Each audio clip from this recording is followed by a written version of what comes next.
आता पुढच्या टप्प्यातल्या अनेक जागांचा उमेदवार अजूनही जाहीर झालेला नाहीये।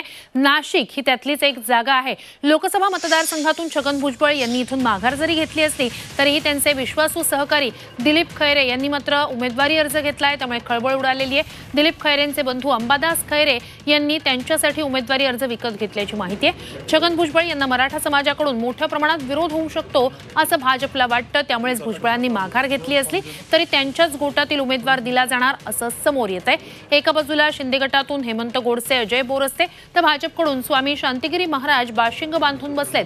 त्यात दिलीप खैरे यांनी अर्ज घेतल्यानं भुजबळांच्या राजकीय खेळीची चर्चा सुरू आहे। सध्याची जी राजकीय परिस्थिती आहे या पार्श्वभूमीवर बऱ्याच कार्यकर्त्यांचं म्हणणं पडलं की आपण अर्ज घेतला पाहिजे, त्यामुळे आम्ही आज अर्ज घेतलेला आहे। पुढील दिशा आदरणीय भुजबळ साहेबांशी चर्चा करून आम्ही त्याचा निर्णय घेऊ आणि भुजबळ साहेब सांगतील त्याप्रमाणे पुढचा निर्णय घेण्यात येईल।